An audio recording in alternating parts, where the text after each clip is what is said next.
I mean, who am I, right, to be hosting this masterclass? I I'm quite nervous. I don't know if I know enough about the topic to be talking on this. Like, hi, my name is Paul. I'll be the host of today's masterclass on imposter syndrome. Now, this topic is very dear to me. I speak to many clients that struggle with it. And as you could hear from my thoughts just now, I too experience feelings of inadequacy sometimes. Because that's what it is, right? This imposter syndrome. It's feeling that you're not good enough. And in addition, having the fear of being caught. Now, you're here in this masterclass. So I'm assuming that probably some of you can relate to it. However, I do want to do a quick check. Thumbs up via the emoticon edition thingy if it resonates with you, if this is a feeling that you recognize. Oh, wow. That's a waterfall of thumbs up. And you're not alone, not only within this masterclass, but also in real life.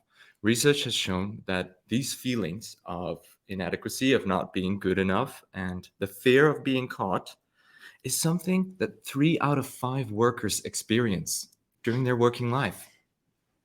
But if that's the case, then why do we call it a syndrome?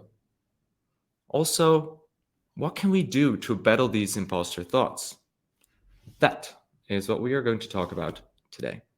Together with you, I want to change the narrative on what imposter thoughts is or how we should call it. And in addition to that, we're going to look at some tools and tips to help you battle these imposter thoughts. But first, let's have a little look at the definition of imposter syndrome as it is. It is this persistent feeling of inadequacy, of not being good enough.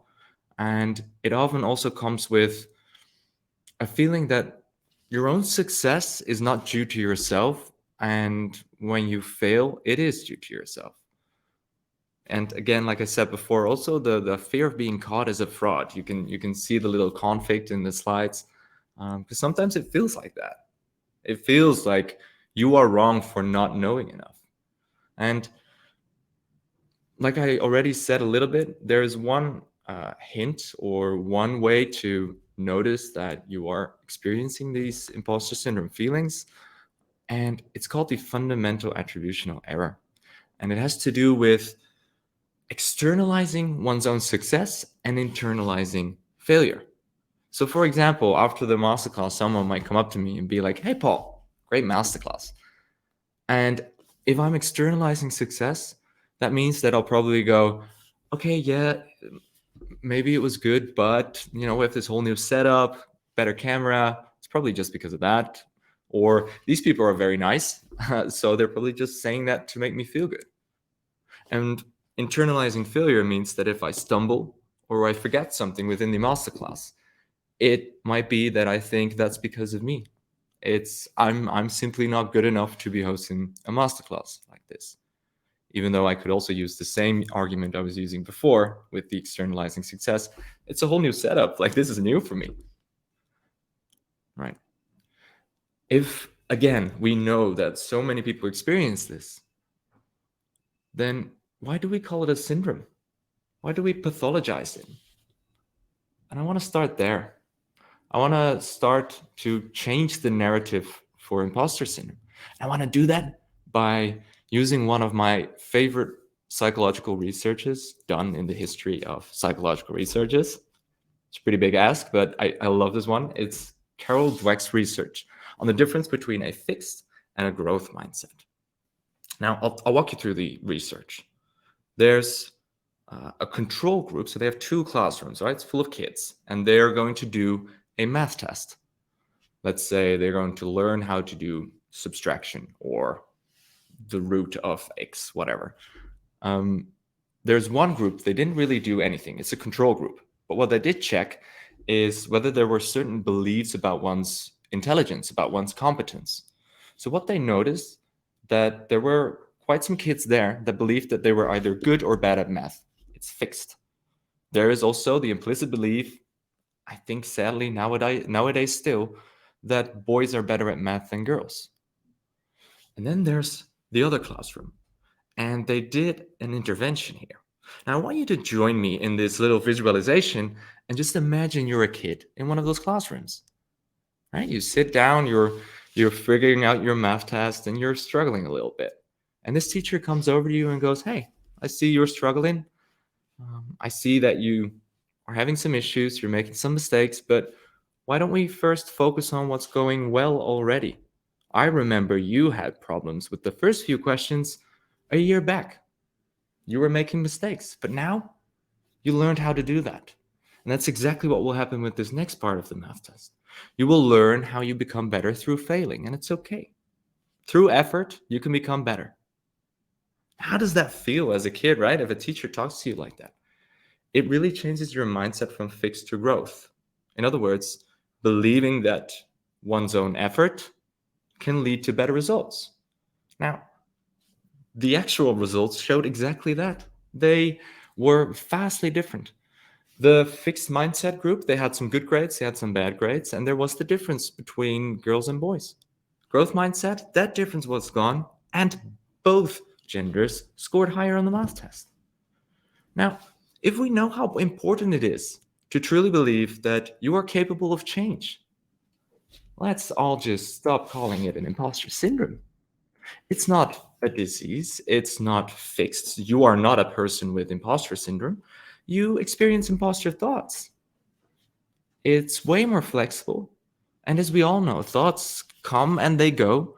We can think one thing, and a year later, we can think something else. Now, I want to add on to that and even give a little more nuance with regards to these insecurities that we're feeling, because it's not all bad. To give that nuance, I'm very curious if you at home or at work or wherever you are can help me figure out what could be a function, maybe something even beneficial of insecurity, and just write it in the chat if you have any idea of how insecurity could also be maybe a good thing. I see someone typing, being careful, focusing on small details, preparing, keeping us humble. I like that one. Yeah. Better preparation. And that is exactly what research also shows. 3 pillars often come back through different types of research, and it has to do with, first of all, self-preservation. So having a sense of insecurity, right? A healthy dose of insecurity. We're going to look at the more unhealthy part later, but a healthy dose of insecurity will help you become more aware of potential danger. And then something I also saw in the chat coming by, motivation. Insecurity can help you to become more motivated, for example, to look for details or to look for errors or to become a better version of who we are. It's also why when I'm personally working with clients who struggle with insecurity, it can be sometimes really hard to become more secure, because there is the implicit belief that, well, if I let go of these insecurities, I'm probably going to make a ton of mistakes.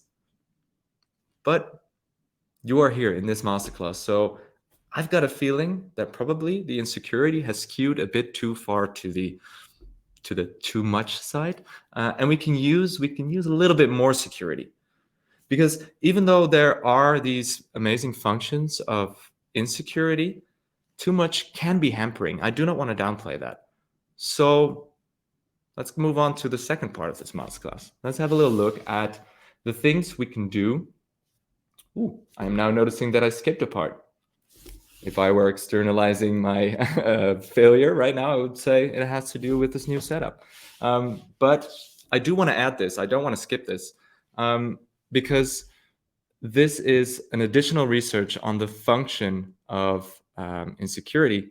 Because what it showed is that even though there was a similar level of work performance skill, right? There was higher levels of empathy and higher levels of teamwork for those that experience imposter thoughts. So if you experience imposter thoughts, you are more likely to be more empathetic and a better team player without losing levels of overall work performance. And then I come back to the point I was making earlier. This is a great and much needed nuance, and we have set the stage for change by going from a fixed to a growth mindset Now it's time to the next step. How do we change? How do we battle these imposter thoughts when they come up? And the first tip is a more cognitive tip. So it's all about trying to actually like battle these thoughts. And it's called building a wall of confidence. Now, some of you might already have some experience with either therapy or doing some research on your own online and trying out different things to improve on your confidence. Now, you might think, I've heard this before. Well, it didn't exactly work for me. And I just want to give a small heads up. This exercise is both very simple and very hard. It's very hard and difficult because it is so simple, but you have to keep on doing it. I'm just going to walk through the exercise and you'll probably know what I'm talking about. Because if you're experiencing insecurity, you probably experience insecure thoughts. Thoughts like, people will see me fail. I'm not good enough, or I will never have actual success, for example. And the way our brain works is that we're very good at repeating these thoughts to ourselves. I'm also seeing someone saying so relatable, OMG. Good that it's relatable, because we are going to learn how to counter these thoughts. Because what happens, right, is we create these thoughts, and research shows that we have these thoughts over and over again. And what happens, you could see it like little train tracks in your brain. And the more you use it, the stronger these tracks become. The stronger they become, the easier it becomes for your brain to retrieve them. So we keep on thinking them, and by keeping on thinking them, they become stronger. Thus, we keep on thinking them. So we want to break that cycle. But the easiest way would be, and maybe some of you have heard this advice, stop thinking negatively about yourself. Just stop being insecure. Well, sadly, it doesn't really work that way. And I can show you through an experiment why that is and how our brain does work. So focus on my words. Try not to think about your favorite ice cream flavor. And then write in the chat what your favorite ice cream flavor is, because I'm pretty sure what's going to happen is your brain's just going to associate, and all these train tracks are going to happen. Also, my favorite ice cream flavor is salted caramel, since that hype happened and I need a new flavor. So thank you for all that inspiration in the chat. But see what happens?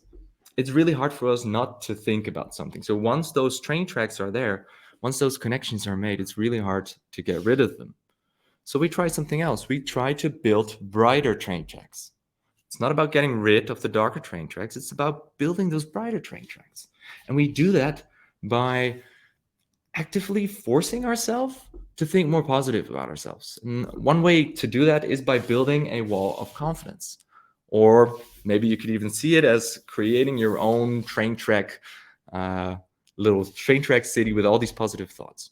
So I challenge you for, let's say, 2 months, because this genuinely takes time for it to become more automatic, for those brighter train tracks to become stronger. So I challenge you to, at least 2 months, once every day, write something positive about yourself, something you're proud of. It can be something big, like I'm a caring and giving person, or it could be something very small, like today I complimented a coworker, or maybe even smaller, like I wasn't really feeling well today, but I got out of bed. Sure, it's positive. And just add on to that wall of confidence, or add on to that train track city that you're building, to keep on building that positive side and making it more automatic as you go.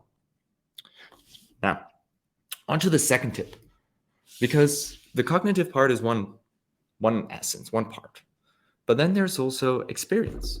We learn maybe even faster through experience. And let's keep on going through that example of the train tracks, but then look at how we can build those brighter tracks through experience. And if you're experiencing imposter thoughts, there's a pretty big chance it has to do something with failure, right? You're scared of failing. You are scared that people will see you fail. Now, that's why we call this exercise failing is fun. And I am very aware that I can't see you, but I can hear just a collective feet growing into the sand and being like, hold up, failing is not fun, Paul. I purposefully chose this wording because I want to challenge you. I want to challenge that idea that failing is not fun.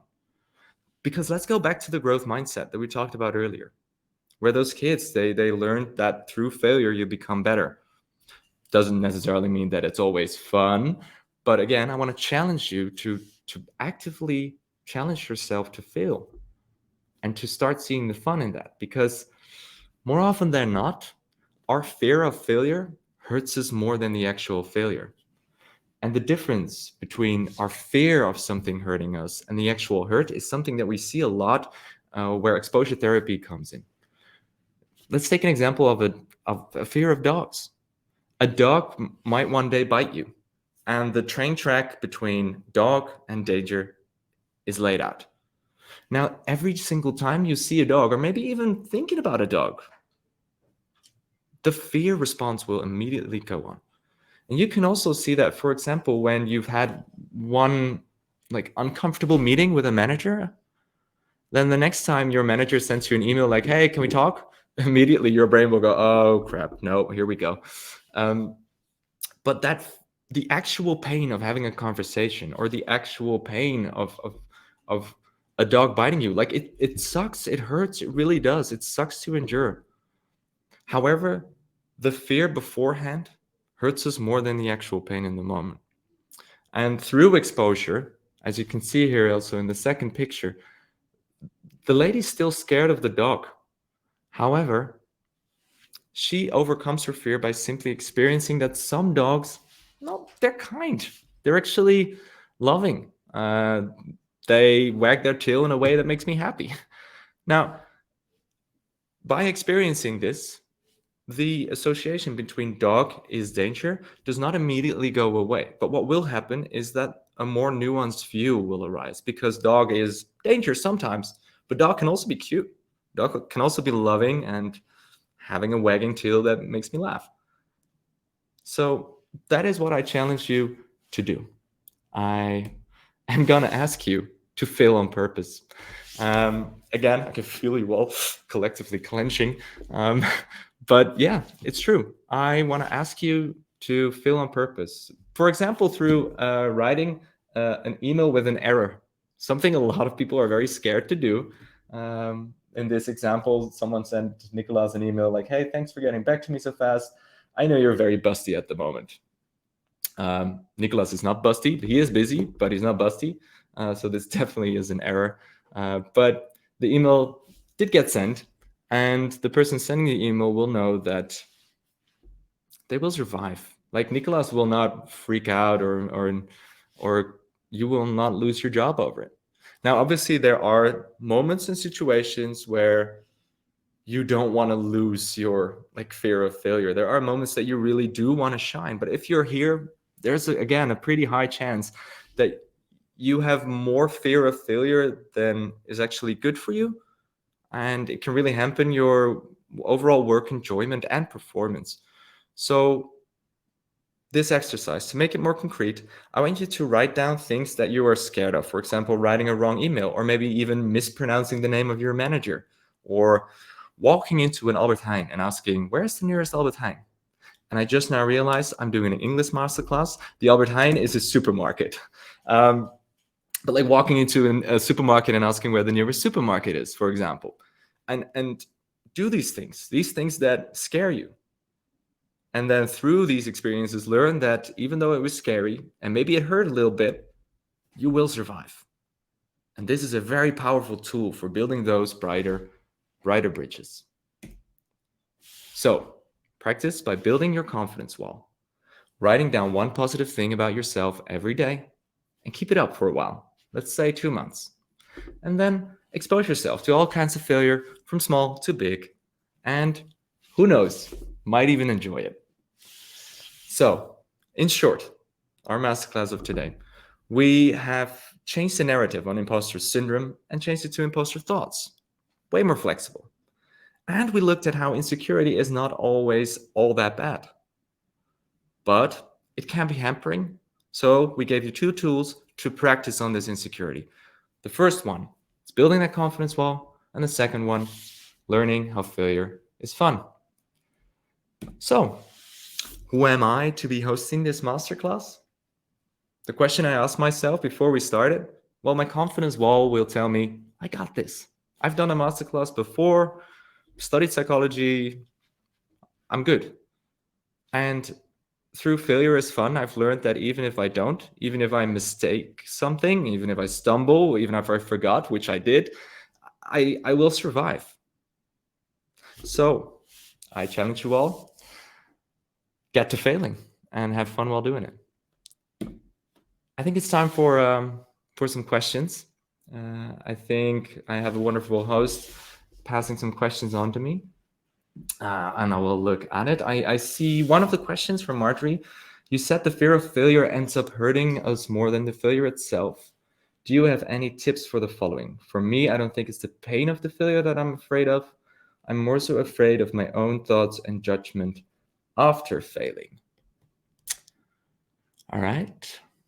So if I understand correctly, it's that there is a fear of you judging yourself after failing. Wow, then you're in quite in a pickle. I think then I think it's good to question yourself. If I'm the one that's putting the hurt on myself, the judgment and the negative thoughts after failing, and you're also the one fearing that, I think the question should more be about how can I start to allow myself to think positively about myself. And I think actually the exercises we gave, for example, the confidence wall, will help a lot. What I'm reading in your question is that there is this automatic response to think negatively about your own competences. And I know my first response was maybe you should start like questioning why you do that, but maybe even more importantly, so start doing the other things, start practicing the bright tracks. I'm not telling you stop thinking negatively, but I am telling you to start practicing the positive thoughts, and they will feel very uncomfortable at first. And that's when the perseverance comes in. Keep it up for at least 2 months, and then these thoughts will come automatically. And then you will see that, failure isn't that bad and that you're allowed to think positively about yourself.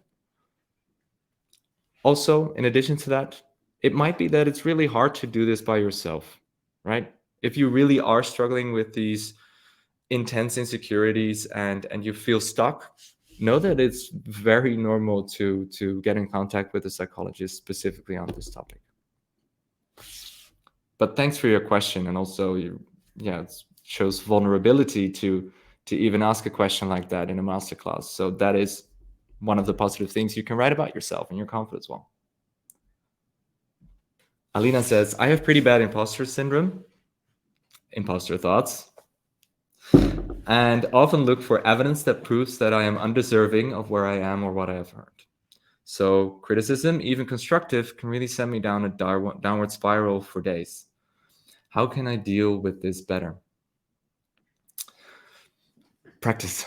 It's gonna sound like a broken record, but it really is about becoming comfortable in being good enough. But again, with this one, because it really shows the fundamental attributional error, right? Where even if you get constructive criticism, you start to internalize the things that were negative, probably externalize the things that were positive. So again, the confidence wall and learning how failure is fun will help you see also how even in constructive criticisms, there were also upsides. So instead of thinking, I am someone with imposter syndrome and this is just who I am and I struggle with it, challenge yourself. And whenever you get, for example, constructive criticism, write down the things that were positive underline them, write them in your confidence wall, and look at them. Maybe a nice little additional tip whenever you have created a confidence wall, like make it physical, draw it on somewhere, and add those positive things about yourself. Hang it up on a place where you will see it. Hang it up on the fridge, hang it up on the mirror in your bathroom wall or whatever, so that you see it every day, so that you can get, well, almost confronted with these positive thoughts on yourself. Q3 from Montse. What is the best tip you have against overthinking? Ooh, that is a good one. So, overthinking, I want to bring back that example of the ice cream flavor. Because the moment we start to actively try to not think about something, which is often a strategy we use when we're overthinking, right? I've been thinking about this all day. I want to stop thinking about X. I want to stop thinking about I. It is actually a better strategy because, when you say, I don't want to think about something, you're thinking about it. So it's a better strategy to learn, first of all, the signals of overthinking. So learn, what are my signals? When can I really spot that I am overthinking? So it could either be that I stop having attention for my surrounding, or maybe your breath gets shallow, or maybe you notice that there's a tension in your chest. Learn these signals for what overthinking is for you. And then instead of trying to use thinking as a method for not thinking, do something active. Start going outside, go for a walk, or maybe think about, or start reading, or do something to distract yourself, but avoid trying to not think about something. This is also a skill that takes time to really master. And I would really advise practicing mindfulness for this. Now, people that tend to overthink are often also people that tell me, I tried mindfulness, didn't work. Also there, give it some more time. It's like learning a new instrument. The first few tunes on your guitar will not sound great, but after a while, you will become better at it. All right, I have another question. What if you always constantly think about doing everything wrong, even though nobody sees the mistakes and you're the only one exaggerating? It sounds like textbook imposter thoughts, if I'm honest. And I think, again, actively forcing yourself to start seeing the positives. So maybe for you specifically, I want to challenge you to, whenever you notice yourself thinking about, what goes wrong, or maybe when someone else is hinting you like, hey, it's not that bad, it's probably just you're exaggerating right now. So then force yourself, okay, I know I have the tendency to do this. So what are things that went well? Write it down, underline it, add it to your confidence wall. All right. I'm gonna look at some more questions. Alexandra, what can you say about fear of success? Because sometimes on different occasions, I feel I can experience both fear of failure and fear of success. Very interesting question. Fear of success, I think, I'm assuming, then has to do with the accompanied expectation that you then have of yourself, right? So the moment you succeed, that means that now there's this expectation that you can have success. So I'm going to have to succeed all the time. Or maybe if I succeed, I get more responsibilities from my manager. I don't know if I can handle those responsibilities. So fear of success in that way is actually fear of failure with a different code on.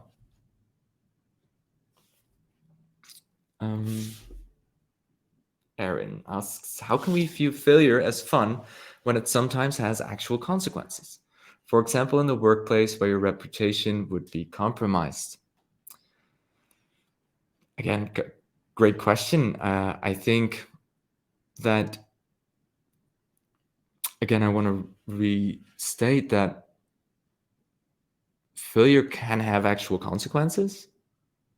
However, if the fear of failure, those insecurities, are so strong that you, for example, have trouble sleeping after work because you're thinking about a presentation, or maybe you reread an email 80 times before you send it. I think then we've reached a point where we can say that this fear of failure has become so strong that it is hampering our ability to enjoy or to even do our work well. So it's not necessarily about enjoying the failure, but it's learning through failure is fun. So through experiencing that small failures, like writing an email wrong, you will survive that. And that will help ease the fear of failure. And that is actually what we're trying to battle, not the actual failure. So again, if you want to practice with this, if you want to expose yourself to failure is fun, start very small. Start with something where you know rationally this will not have severe consequences. And also, in addition to that, but that's maybe just a personal flavor, reputation at work is also that, but that also differs on personality and situation and type of organization where you work. But I honestly have a higher view of people who are vulnerable and make mistakes and are okay with it. So I think also reputation is something very personal and changes per individual. And if that's the case, then start doing what's comfortable for you. All right. Q7. What was your fun is failure, Paul? Ooh. I actually I used to be somewhat uncomfortable in front of crowds, and then I did an improvisation workshop, and there we had one training where we also learned failure is fun, where we had to do very, very bad scenes on purpose and learn to own up to it. And then after that, use that skill also in either friend groups or work situations. Well, I was studying at the time, so I purposefully also made an error in one of my presentations at school. And I've learned to survive those. Thanks for asking, Anna. I think we have time for one more. A question from Athena. How do you deal with feeling like I don't belong here? I'm not qualified to do this work in. I'm not qualified to do this in a work setting. Is it still just by building those positive neural pathways? Yes, I wholeheartedly believe that is the way to go. There are also other methods, like I said before. What we're trying to do here, like those brighter pathways, those brighter train tracks, it is battling years of conditioning. So it is really about the long haul. But sometimes those years of conditioning can be so strong that it stops you from practicing, it stops you from working on it. Then it could be wise to talk to a professional, because then sometimes understanding better at where that conditioning comes from, why you think negatively about yourself, that might create some self-compassion to those parts of yourself. And self-compassion, in addition to self-compassion, will then help you override those negative instincts. So, for example, when you think, I'm not good enough, I'll never get over these imposter thoughts, maybe learning more about where those thoughts come from, those negative self-images, those negative self-views, either with a psychologist or through self-exploration, it will help you look at those thoughts and go, I'm thinking this way because it's very normal that I think this way, because this is the life that I live. This is what I experienced. It's not helping me, but it's a thought and it's there. But I am going to actively try to also have more positive thoughts, because I know this will have a positive impact on my life. And that's how self-compassion can help. And self-compassion comes through self-exploration. So I think that's a nice added bonus. And that was it, I think, from us with regards to the questions in the masterclass. Again, thank you so much for your participation, for being here, for all your amazing questions, and hopefully see you again sometime in the future. Thanks.